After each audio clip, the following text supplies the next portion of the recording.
But for now, I want to move into our Young Carers panel for the day and have people who have this experience really get to comment on what's been shared today. There's such a richness there, and I think returning to lived experience and that point of view is how we're going to make sense of what we've learned so far. So I'll ask our panelists to join me up on the stage.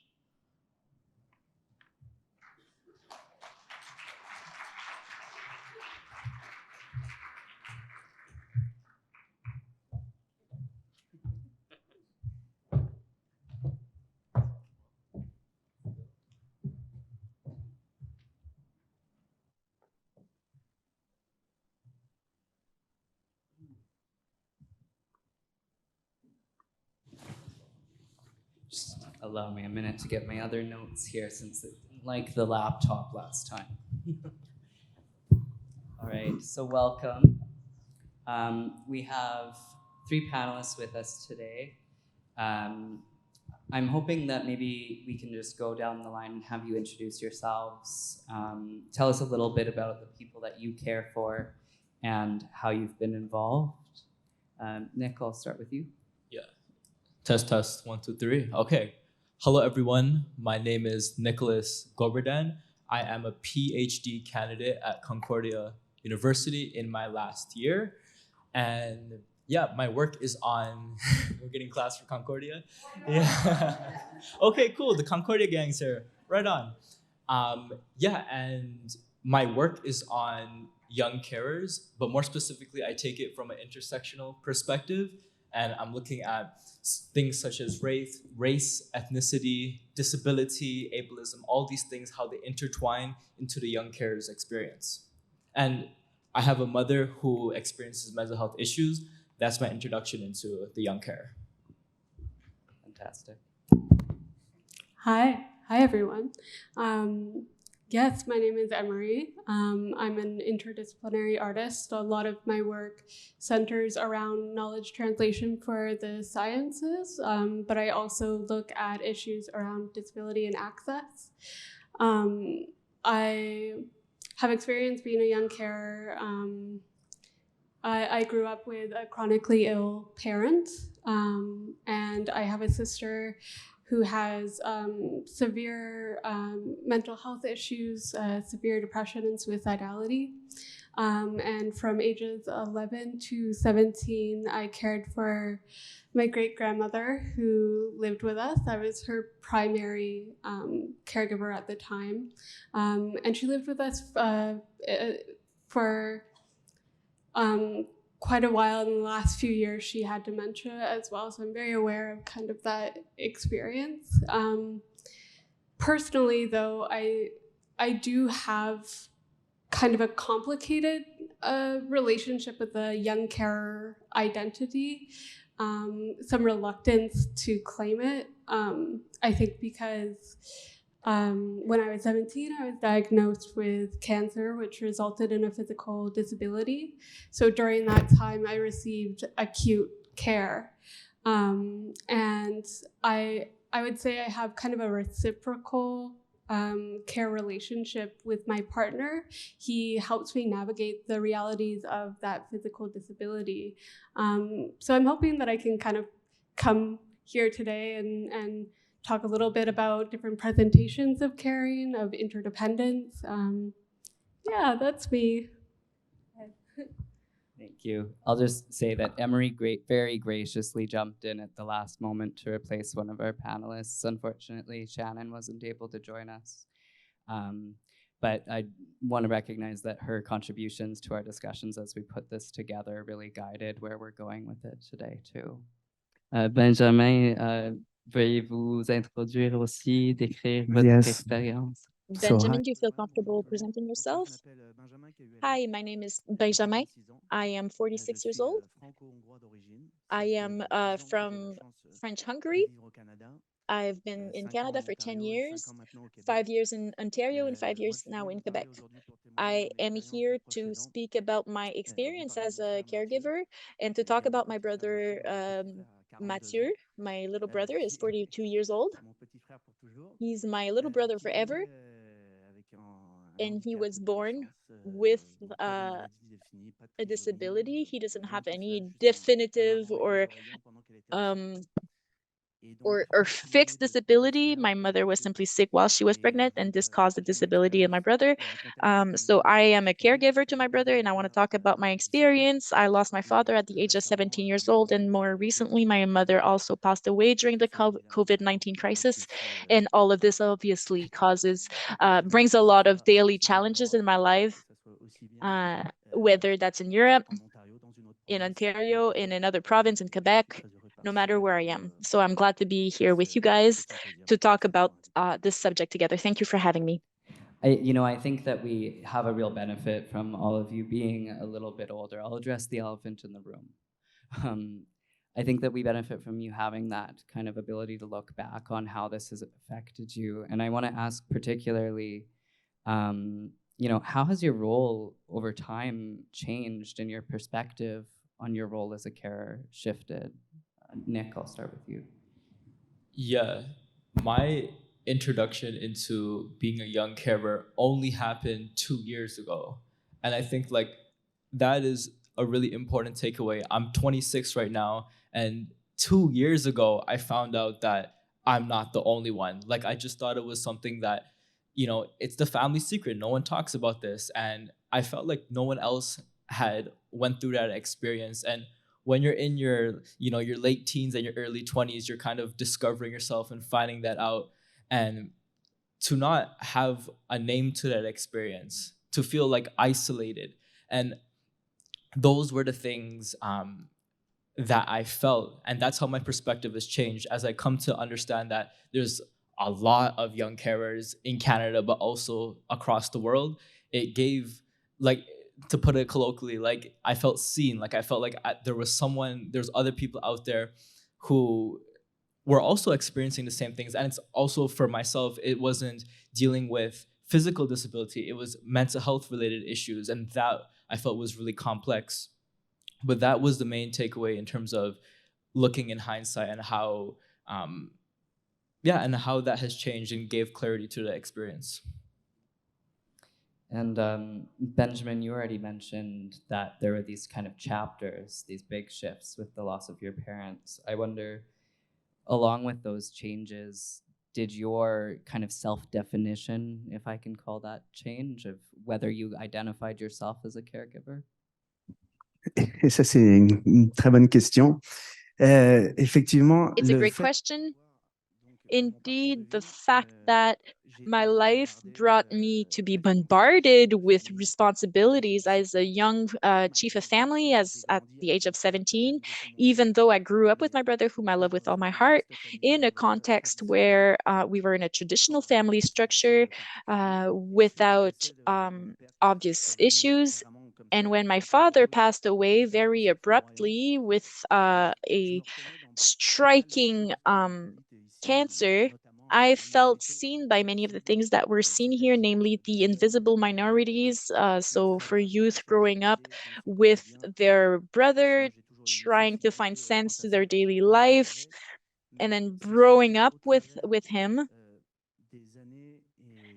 across the years and across my life experience, it was a very difficult step. Emery, you kind of spoke to this a little bit, so maybe I'll ask, when did you hear the term young carer for the first time? I heard the term young carer for the first time when you started working for AMI-Quebec. Yeah. Fair point. So 2 years ago, yeah. Really in the same way. And I think it's really remarkable because it's an experience, as we've heard, that it was so prevalent in your life. And so it's really just entering into our consciousness here.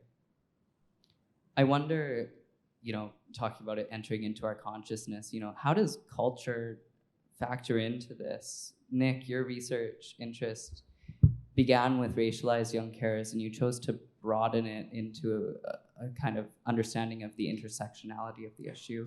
I wonder if you can speak to that. Yeah, the main reason why I had originally started off as a study on racialized young carers, and quickly found out that I was not able to find these people. Like, to attach a label to a racialized person and say, hey, you're a young carer, and giving name to that experience became very complicated. And this is perhaps something I can unpack later, but like, one of the main things is that attaching more surveillance to an already surveillanced group, an already minority group, like, that's a very overwhelming experience. And there's a lot of questions when you already have historically had negative experiences with authority figures. What does it mean to add more authority into your life? And you can see why there's questions about authority. What does it mean when you make something something the object of sociological analysis? What happens when we give like labels? What are people going to do with those labels? And I could give a quick experience of someone who I had interviewed. We were speaking about culture, and one of the things they had experienced was their father was inside of a government office trying to get funding for their disability. And because there was a lack of translators, the father ended up getting really upset. And then that evolved into a phone call to the daughter, who is like 16 at this time, working a full-time job, had to drop out of high school. And then you can start to see how these affects, these like that kind of pain, that misunderstanding trickles down onto a 16-year-old person who has to stomach the idea that their father can't get a disability check. And like, in this way, when you start to peel off the layers, we begin to see how culture can significantly impact the young carer experience. Absolutely. Benjamin, I want to make sure that the interpreters can do it if I speak in Benjamin, French. je veux m'assurer que nos interprètes arrivent à bien vous suivre. As a French immigrant to Canada, have you felt a cultural difference in the way we talk about caregiving in Quebec? And do you think your culture has influenced the way you think about caregiving? Thank you for this question, and thank you for asking it in French. Obviously, culture has a great influence on the person we become. All of this is a huge challenge when you're an immigrant. So this question you were saying earlier, are we being a good citizen? Are we doing the good thing? That's what I'm trying to do. But across my own lived experience, my culture, my context,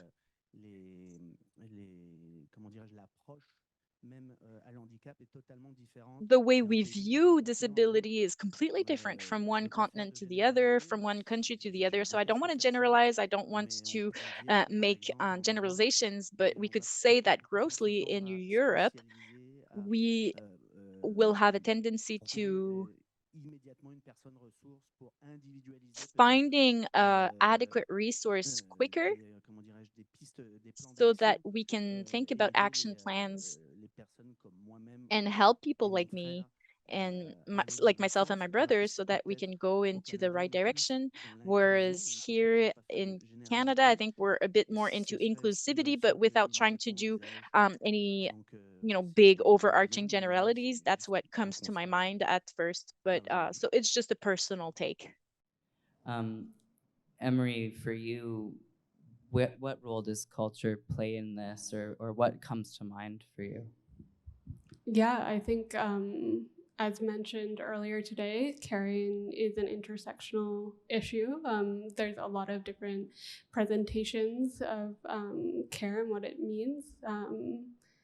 For me personally, as a queer person, I think that it's a bit of a generalization to say, but caring is kind of, to me, intrinsic to a queer identity. I'm very familiar with the concept of chosen family. I think that queer people sort of understand life outside of a nuclear family, and that care can, there's a lot of things like care webs within queer communities. There's a lot of different access points to care. And I think that yeah, I think for me that's something that I can speak to culturally. Yeah, and it's something that becomes part of that identity, and I think that that's really true for a lot of different cultures. They're very like proud of their ability to have that. I liked that term, the contract of care across generations or within communities, and that kind of safety net that's there is so important. You know, I was really struck when we started having the discussions to have this panel at how much we actually talked about the broader culture of ableism and about stigma that's on the person that's receiving care and how that is in turn felt by the young carer. I wonder if I can just sort of posit openly, you know, how do you each feel about that? Maybe we can, I'll start with Nick, if that's good. Yeah, so in terms of ableism and, you know, discrimination against individuals with a disability, it's interesting that in my perspective or in my lived experience that having a mother who is disabled, there's often a stigma around disabled mothers in particular are unable to care for their child. And there was an article by Dr. Grant Charles at UBC Charles Grant at UBC who wrote that it's very rare for a disabled parent to ever completely get rid of their care responsibilities. And I think like that's super important because just because someone has a disability doesn't mean they can't care. And when we start breaking down like even the word care, young carer, it seems when I had discussed it to people who were unaware of the term, they always reject it because no, what do you mean? How can I care for my mom? Like that sounds backwards, but that is like at its core this ableist understanding of care. Care is both ways; it's reciprocal, and I think like that's important because it also ties into the young carer feeling like I can't disclose this to anyone because it's almost like I'm experiencing adultification. It's almost that like I'm taking on the parent's role, so therefore I can't tell anyone about it. And that stigma is really what's preventing a lot of people from even speaking out or claiming that identity of or that role of being a young carer.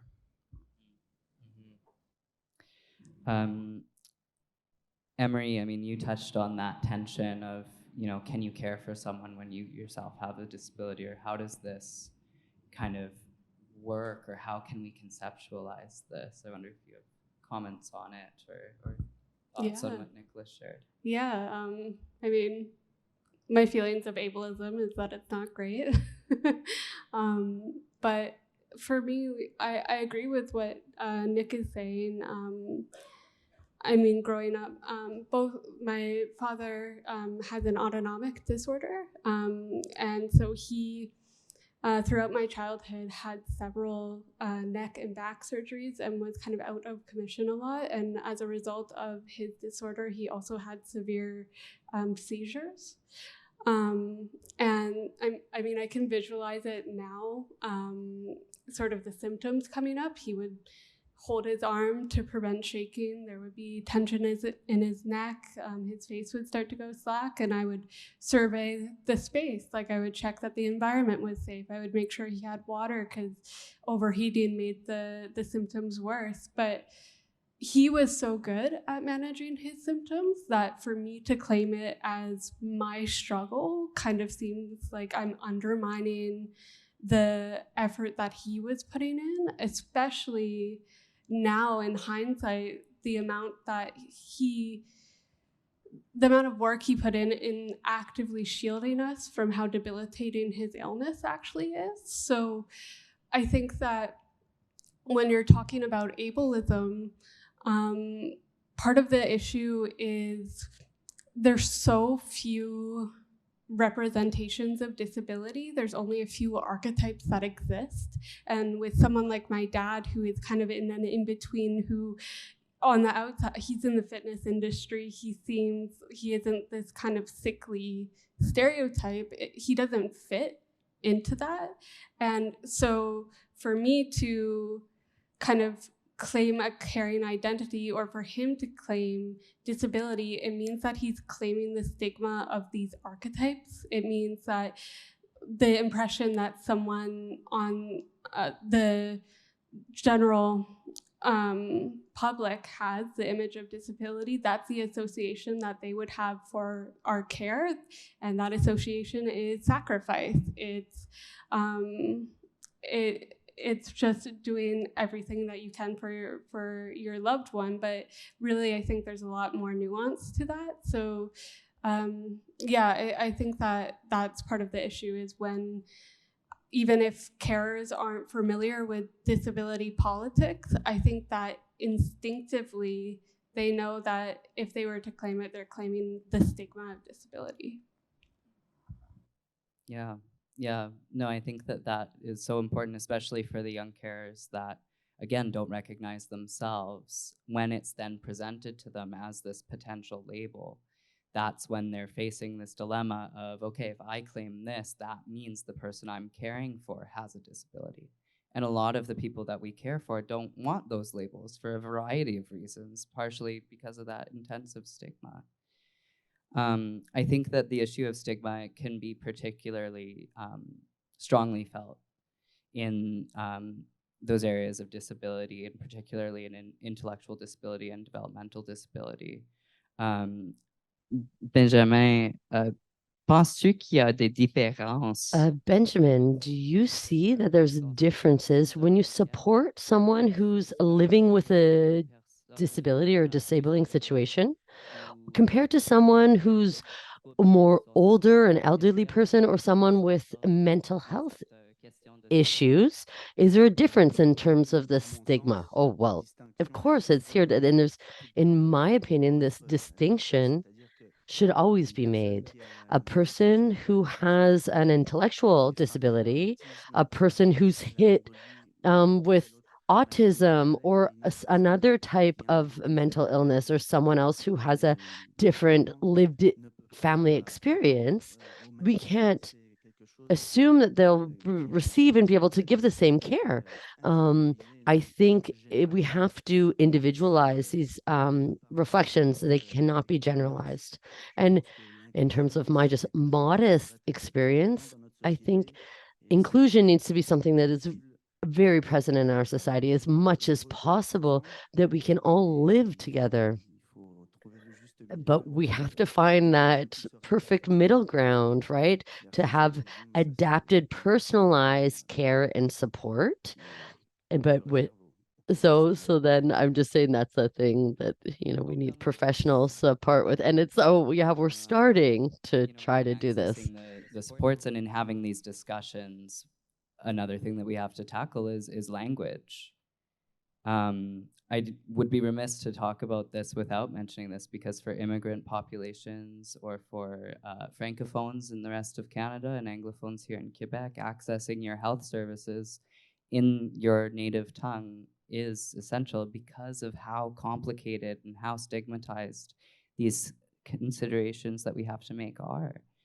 I wonder if, Emmy, you can speak just a little bit to that. I'm new-ish to Montreal, and I'm still learning French, as you can tell with my headset. And for me, I think that I'm going to talk about this question more from I'm being cared for.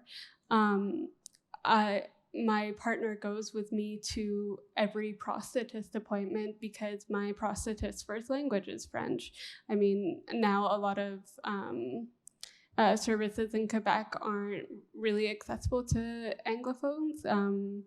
And I think that apart from sort of that political climate, having someone there as another person to sort of translate what's happening in these appointments is such I think essential caregiving role, and I don't think that it's acknowledged as much for what it is. Especially as someone with a disability who is constantly forced to advocate for myself and navigate bureaucracy and the complexities of the healthcare system. I think that translation also comes in having someone who can more so objectively interpret these things, and you can rely that this information is coming from a source that you can trust. Thank you. I want to talk about school as well. You know, whether you feel like being a young caregiver affected your studies. Benjamin, votre parcours scolaire a été très impacté, si je comprends bien. So Benjamin, how did it affect your studies? So I was thinking you're talking about your disabled brother. So, so when I came from Europe during going to school, and my brother has a high level of disability, and it had a huge effect in my ability to concentrate and all my life experience. I thank you, Dr. Becker, for your speech today. So now I'm 47, and it's finally these lights are going off in my head, because before I didn't know, because it was a whole other time period when I was going through this. Things have changed so much, and I didn't have access to any resources, no support, not even through my lived experience with my family. Lots of people did everything. My family did everything they could, or what they thought was best for us. But like this morning, I just had this image flash in my head that I want to share with you all. And I'm not here to just speak of just about myself, but it's a reality that's shared. And this idea of having that I couldn't, like the lack of time I could spend with my studies, right? Like, let's say you're in a bath or a pool, and the water's above your head, and you're screaming, help, help, help, and no one comes, no one hears you. And eventually I was able to save myself. I was okay. I'm here. I'm happy today. I was able to get through it, but it was a huge struggle in terms of my schooling. And sorry, I'm just going a little bit all over the place, but these issues hit me with strong emotion, and they're really important for me to discuss. So I think it's Madame Archambault just talking about different intervention workers and different workers. And I know there's big intellectual words, but it's if every person can just appropriate something in their own work life or normal or rest of life. And let's say talking about people who are living with disabilities or other struggles, that we can be able to appropriate and bring them tools. Doesn't matter what those tools are, but we need to have, like, been talking diversity, communication, learn about new policies. We need to learn about that and know what concrete changes we can make. So thank you. I think it's been a long time that this question, in terms of your school experience and all these ideas of, like, what does it mean? What does a day look like? Because school is the first thing we associate with youth, right? That's a place where you can meet and run into other young people. It's a place that we go to start. And it's a place that we want to put a priority on to base the rest of our life trajectory on. So much effort can be felt and, like, invested in the whole school system. So I hope we can work on that. Education system, because that's where young people are, we hope. Now, from what I understand, young carers can have kind of different reactions to school, or it can signify something very different to them, depending on their experience.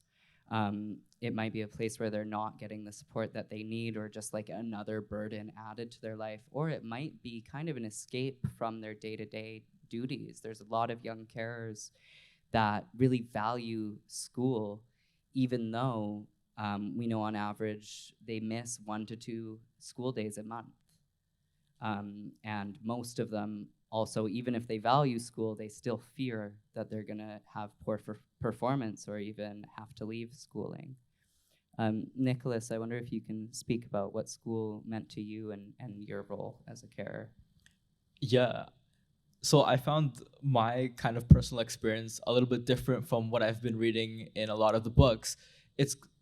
you could see how individuals who have to drop out of school because of the care burden, or not the care burden, excuse me, having their care responsibilities.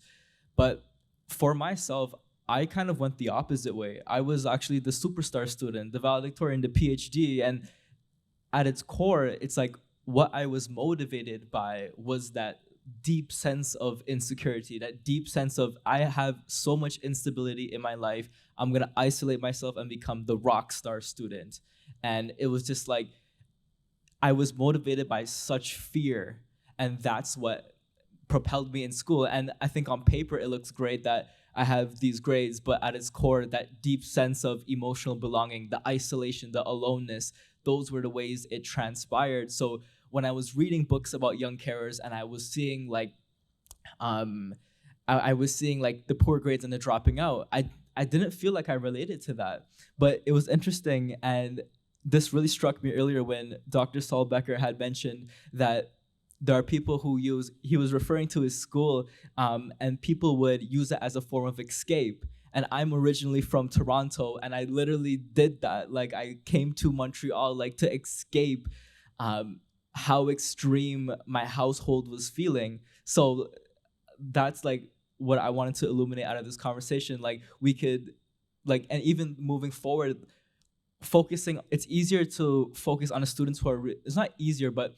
it's more observable to see the students who are doing poorly in school and say these are students who require more resources. But sometimes there are students like myself who performed really well but were motivated by the exact same feelings of instability, a lack of abundance, and things of that nature.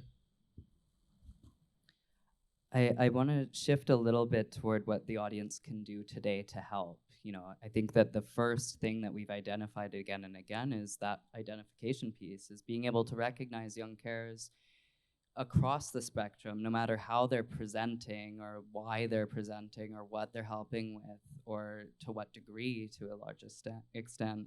You know, how do we know that they're there? Who is in charge of finding them and getting them the help that they need? And in our discussion just now, we focused so much on, you know, how complicated this is and how finding that trusted person is really difficult. So I wonder, Emery, like, how do we ensure trust in the people offering help with such a privacy-sensitive topic? Yeah, I think that awareness of, again, like that was a major talking point today, where if it is more in general discourse, people can intuit young carers a little bit more easily. And I think then young carers themselves are able to self-identify, and it's less of a jump, right? Like you already have that foundation to build trust. But I also think, like, again, community organizations. I've had personally some difficulty in the medical space. I have a bit of mistrust there, I guess I'll just say. And a lot of the core support that I felt navigating both my sister's mental health, my great-grandmother, was through NGOs. It really felt like they were advocates for us. They were the ones, again, who translated really difficult bureaucratic processes for us. So I think, like, trust kind of is in the community space, and like those liaisons should kind of be a core to that. Definitely. Benjamin, je pense que on avait déjà parlé de. Benjamin, I think we spoke already about a similar feeling of these organizations that are so important to have.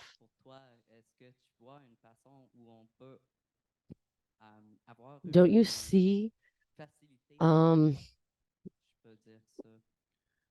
you explain what your facility or how you think about this? So I just wanted to go back to the doctor's presentation. And just let's say we're talking about 51 and 52, these different policies. It's the same thing of doing educational work in different organizations and establishment. So we have so much work in terms of communication, education, training. But maybe we're just talking about Quebec, but we could talk about the federal government, the Canadian government, because from one province to another, things are different. And so then maybe we wind up seeing that person who needs support or the person who could give support doesn't have access to this information. So we're talking about maybe the family support community organizations. And so when I first moved to the Laurentides, because I wasn't living in Montreal, it was another region in Quebec. So if I hadn't personally gone out and looked for this support. And I really want to thank the Maison des Parents, that's like the family or the parent support groups and community centers. But if I didn't find them, I wouldn't have known what to do. And so I'm 46 years old now, and I'm a lot more experienced than I was back in the day. But if you thought of 20 years ago and you call and ask for support and no one can give you information and they'll just give you this general number and they'll be like, one time someone offered me a number for like Alcoholics Anonymous. And I was like, what? No.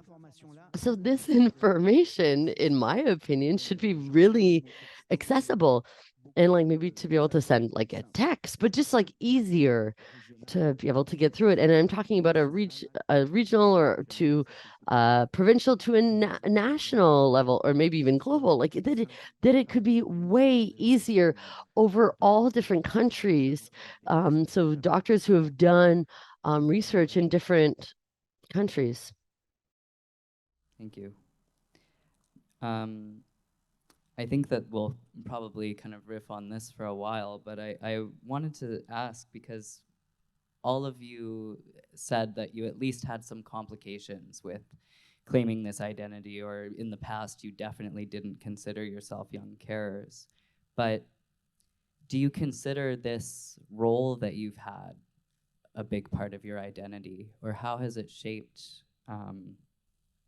your life, or how you've chosen to move forward?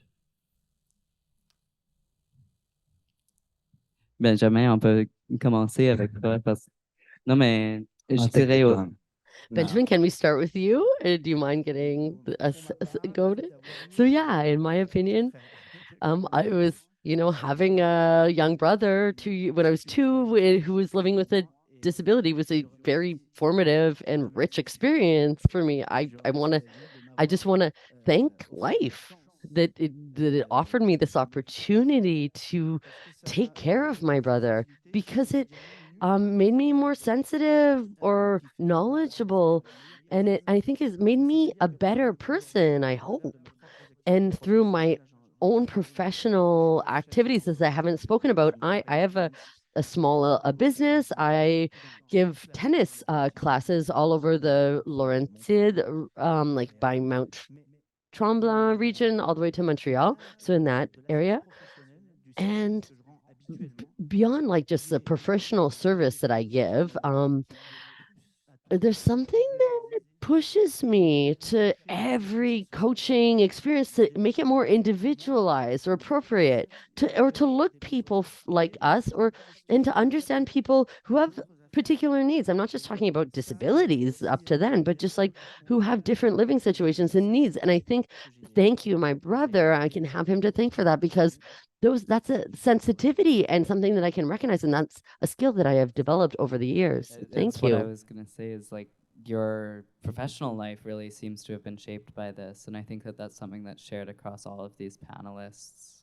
And we didn't talk a lot about sort of recreational activities. To me, it's community organizations ultimately, and it's such a rich space to kind of intervene in, because you can unite these families around sport.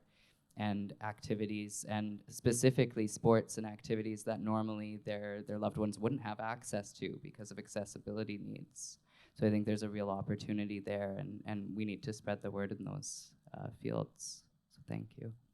Also, cultural intervention too. Just as an artist, I think that even in community spaces, really prioritizing arts, or again, knowledge translation campaigns through art is so essential. Even in hospital spaces, like Dr. Becker was talking about, images really translate what you're trying to say. And I think that art is both a buffer sometimes for these really hard conversations, but it can be a springboard to talk about more complex, nuanced experiences of care. So I do think that cultural interventions are really important too. Yeah. Nicholas, I wonder for you, this identity question, is this a big part of who you consider yourself to be today? It obviously is very present in your work, but I wonder on that personal level. Yeah, like, I mean, I'm doing a PhD based off of young carers, so there's that part of the conversation. But like, as well, I was just reflecting on it a little bit more. Like, it's 3:04 right now, and I normally call my mom every day at 3 p.m. to kind of do that care work, right? So as much as I'm like try to be unaware of it, it's so close to my lived experience, and also like at its core who I am, because I've had this experience for such a long time. And an area that I'm also looking into is how does this shape your personality and who you become? Oliver, in our conversations, when we were speaking about the panelists, one of the things we were talking about, we were like, hey, are you all empaths? Are we all like people pleasers? And like, that was like a common trait that we all had. And even in my interviews, it's like sometimes I'm speaking to a mirror, like we share such similar personalities.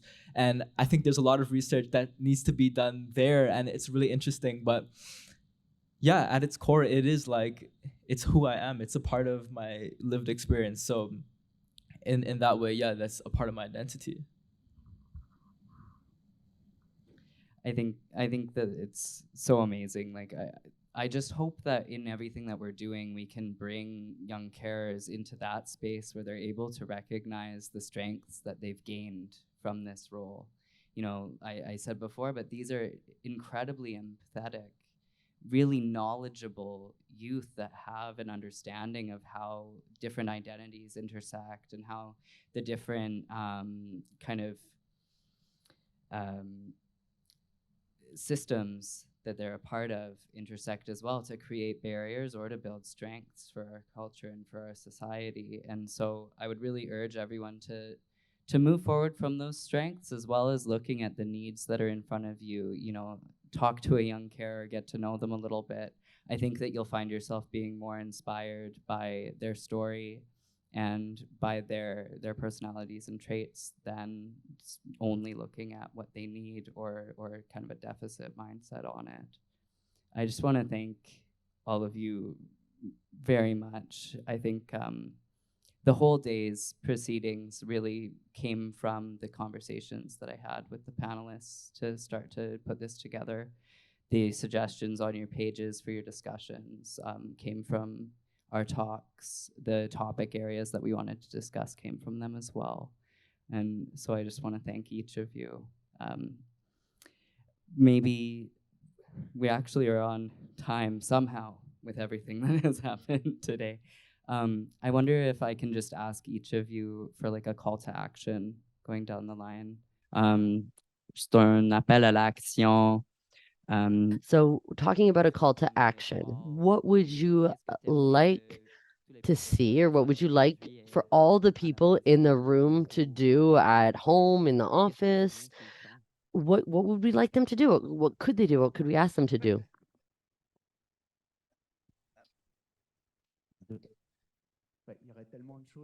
Oh, there's so many things that I could ask or suggest that they could do, but so in a simple, straightforward way, I think it's just that we all can be aware and sensitive to differences, to people living with disabilities, different things. We have so many like data sets where it's like 20% of the population, 15% here, this many there. And we doesn't matter how many, we know it's a major situation, it's significant. And so we want to just know each of us can make an action plan or decide what kind of actions or initiatives that we can take that are concrete.